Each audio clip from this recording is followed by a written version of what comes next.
Just pay the fine, old man. You're wasting the court's time. The prosecutor's voice dripped with impatience, amplified by the courtroom's sterile acoustics. He didn't even look directly at the defendant, a stooped figure gripping a battered cane. His worn coat a stark contrast to the sharp suits around him. It was just another Tuesday in city court, another minor infraction, another seemingly insignificant person shuffled through the system. But this time they were profoundly wrong. This was not just an old man. This was a man who carried the weight of battles fought and sacrifices made.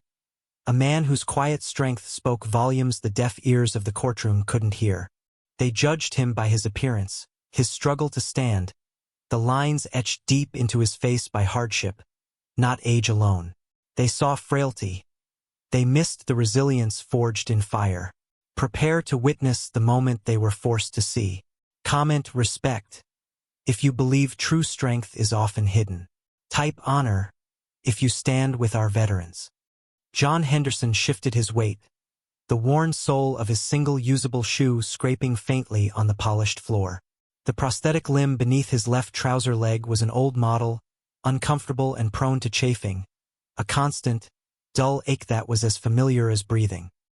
He was 73 years old, his hair thinning and gray, his face a roadmap of a life lived hard, much of it far from the comforts of home. The charge was minor, unpaid parking tickets, compounded by a failure to appear notice he'd never received because the notice had been sent to an old address. A bureaucratic tangle he couldn't afford to unravel or fight effectively. He lived simply now, in a small apartment above a quiet shop, surviving on a meager pension and the infrequent kindness of strangers. His world had shrunk from vast, dangerous landscapes to the few blocks he could navigate with his cane. The bustling court felt overwhelming, intimidating. He wasn't used to being looked at this way, with disdain and dismissal.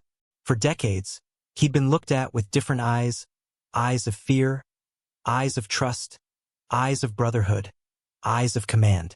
But those days were long gone, tucked away like the metals gathering dust in a box. He was just John Henderson now, a name on a summons, a statistic in the municipal backlog. The prosecutor, a young man named Mr. Sterling, barely out of law school judging by his confident swagger and pristine suit, riffled through papers. He didn't bother with pleasantries. "Mr. Henderson, is it? You've accrued significant fines, failed to respond to multiple notices, and missed your initial court date. Do you have a plea?"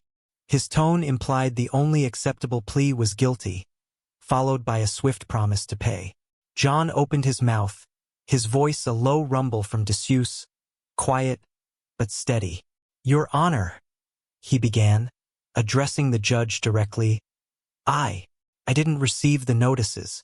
I moved last year, and the address." Sterling cut him off with a dismissive sigh. "Save it, Mr. Henderson. Excuses are irrelevant. The fines are valid. The failure to appear is documented. Can you pay? Or do we need to discuss alternative arrangements? Perhaps community service?" Though frankly, he glanced pointedly at John's cane and slight limp. "I'm not sure what sort of service you could realistically perform." A few snickers rippled through the public gallery. John's grip tightened on his cane, his knuckles white. He felt a familiar heat rise in his chest, not of anger, but of humiliation. He had faced down threats that made this courtroom seem like a playground. Yet these careless words, this blatant disrespect for his physical limitations, stung. The judge, Magistrate Thompson, a woman in her late 50s known for her efficiency and stern demeanor, leaned forward slightly. "Mr. Sterling, let the defendant speak." Her tone was neutral, neither sympathetic nor overtly harsh, but it momentarily silenced the prosecutor. John nodded gratefully towards the bench. "Thank you, Your Honor. As I said, the notices, they never reached me. I live at..." He provided his current address. "I don't work, sir. My income is limited. The fines, I cannot pay them." He spoke plainly, without artifice or self-pity, simply stating facts. Sterling jumped back in. "Cannot pay, Your Honor. Common refrain. Perhaps we should explore wage garnishment, or, as I mentioned, community service, even if it's just sitting at a desk somewhere." He smirked. The bailiffs standing near the door remained impassive, but one shifted, a slight, almost imperceptible shrug. John felt utterly alone, a relic in a world that had forgotten him, facing judgment for the crime of being poor and disconnected. He looked down at his hands, gnarled and scarred, remembering different hands, different scars, earned in places nobody here had ever heard of. The tension in the room solidified. It wasn't the high drama of a criminal trial, but the low, grinding pressure of the system processing another piece of human debris. John felt the weight of the room pressing down on him, the impatience of the judge, the contempt of the prosecutor, the indifference of the bailiffs, the quiet judgment of the onlookers. He hadn't expected understanding, but the sheer lack of basic human respect was jarring. Sterling, sensing a quick win, pressed on, detailing the specific dates of the parking violations, the increasing penalty amounts, the final notice of intent to seek a warrant for failure to appear. He spoke quickly, rattling off dates and dollar figures, reducing John's life to a spreadsheet of infractions. So, Your Honor, the total outstanding amount, including late fees and administrative costs, is $1,850. Given the defendant's admitted inability to pay, I recommend we proceed with. He paused, consulting his notes, then looked up, directly at John, a predatory gleam in his eyes. Community service. We have options. The city park needs maintenance. Perhaps he trailed off, a cruel humor playing on his lips. The defendant's name, again, Mr. Sterling? Judge Thompson interrupted, her voice suddenly sharper. Sterling seemed surprised, momentarily thrown off his stride. Ah, yes, Your Honor. The defendant is listed here as John Albert Henderson. He pronounced the name without emphasis, just another entry on a form. But something happened on the bench. Judge Thompson froze. Her eyes, previously scanning documents, snapped up and focused on John's face. Not his worn coat, not his cane, but his eyes. She looked at him intently, a deep furrow forming between her brows. Sterling, oblivious, continued. As I was saying, community service. But the judge held up a hand, stopping him mid-sentence. The courtroom fell silent, a sudden, unexpected hush. All eyes were now on Judge Thompson. Her expression was unreadable for a moment.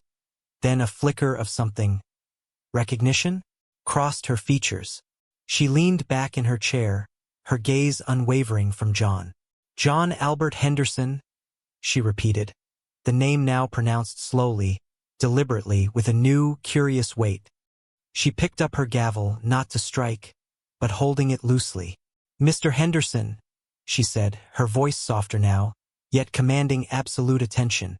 Could you state your full name for the court record? Please. John looked up, meeting her gaze. He felt a tremor of something he hadn't felt in years. Anticipation? Recognition? He straightened his shoulders slightly, pushing down the ache in his leg.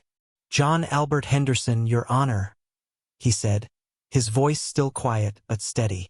The judge nodded slowly. She looked down at the papers in front of her, then back at John.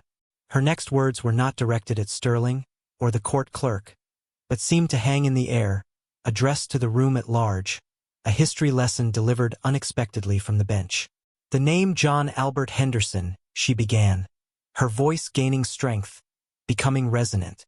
It's a name that might not mean much to many in this room today, but it is a name that is etched into the history of this nation, into the annals of courage and sacrifice. A ripple of confusion went through the courtroom. Sterling looked utterly bewildered, his smug expression replaced by one of sputtering surprise. The bailiffs exchanged glances.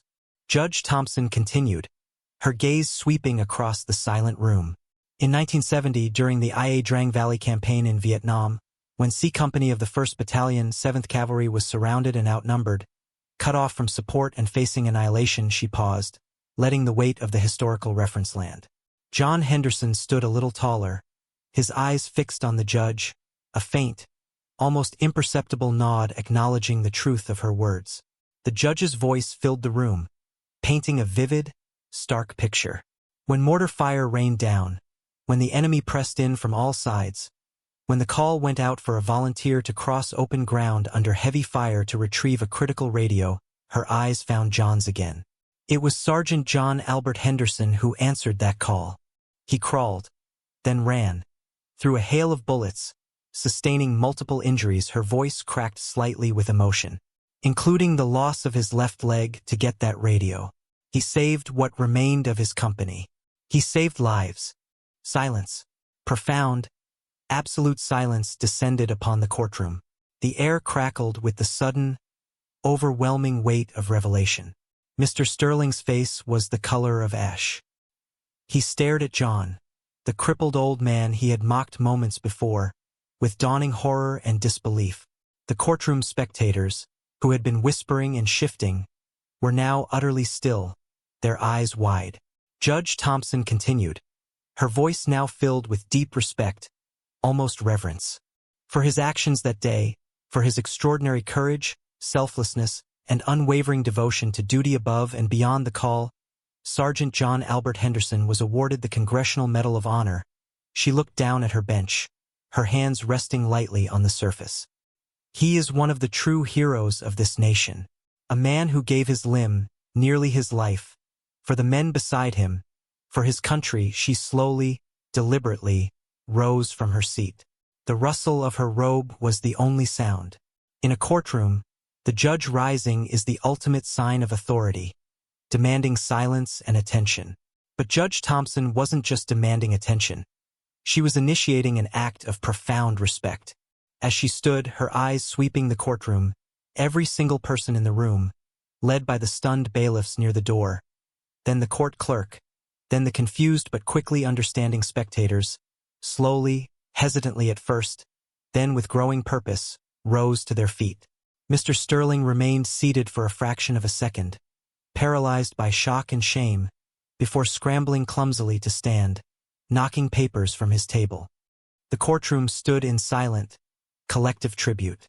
The Medal of Honor recipient, the man who had endured disrespect and dismissal, stood before them, frail in body but towering in spirit. Judge Thompson looked at John, her expression one of deep respect and gratitude. "Sergeant Henderson," she said, using his rank, her voice thick with emotion. "On behalf of this court, on behalf of a grateful nation, I apologize for the manner in which you have been treated here today. It is a grave injustice that a man who has sacrificed so much for his country should be subjected to such indignity over parking fines." She turned her gaze, now stern and unwavering, upon Mr. Sterling, who visibly flinched. "Mr. Sterling," she said, her voice sharp as ice, "you will review these charges immediately. I have no doubt a suitable resolution can be found that recognizes Sergeant Henderson's service and current circumstances. These fines are dismissed. The failure to appear is excused. The city owes this man, not the other way around." Sterling stammered, "Yes, Your Honor. Immediately, Your Honor." I apologise, Sergeant Henderson. I had no idea. His face was a mask of mortification. The tension broke, replaced by a wave of palpable emotion. Some people in the gallery wiped away tears. A few murmured, "Thank you," or "God bless you, John Henderson." The quiet dignity never leaving him, simply nodded at the judge. He didn't gloat, didn't demand apologies, didn't even look at Sterling with anything more than a distant acknowledgement. His vindication was in the truth being told, in the respect finally shown. Judge Thompson remained standing for another moment, a silent acknowledgement of the extraordinary man before her. Then, she gently sat back down. "Sergeant Henderson, you are free to go." She didn't bang her gavel. The case was closed, not with a rap of wood, but with the weight of history and the restoration of honor. As John turned slowly to leave, navigating the space with his cane, people in the courtroom stepped aside, making way for him, their previous indifference replaced by awe and respect. A bailiff near the door, a burly man who had seemed bored moments before, stood straighter, offering a respectful nod as John passed. Leaving the courtroom, John felt the ache in his leg less intensely. It was still there, a physical reminder of the past, but the ache in his heart, the sting of the disrespect, had faded. He walked out into the sunlight, just another old man with a cane to the busy world outside the courthouse. But inside, his true identity had been seen, acknowledged, and honored. The courtroom drama served as a stark reminder. True worth is rarely displayed on the surface. It is found in the quiet strength of those who have served, in the sacrifices they have made, in the dignity they maintain even when the world fails to see them. The prosecutor, Mr. Sterling, was left grappling with the profound shame of his judgment, a lesson learned publicly and painfully about the dangers of prejudice and the importance of looking beyond appearances. Judge Thompson's actions echoed far beyond that single courtroom. They sent a message about the enduring debt owed to those who have borne the cost of freedom. John Henderson, the hero who sought no recognition for his past, had, by simply being himself, forced a room full of strangers to confront their own biases and remember what true honor looks like. He walked away not just with dismissed fines, but with his dignity reaffirmed, a quiet testament to the invisible weight of history carried by so many overlooked souls. This story reminds us that every person has a history, a journey, often hidden beneath the surface. We must look with respect, listen with humility, and never judge a book by its cover, especially not one bound by the enduring sacrifice of service. Subscribe to my channel if you believe in honoring our heroes, seen and unseen. Share this story to remind others of the hidden depths in the people they meet every day.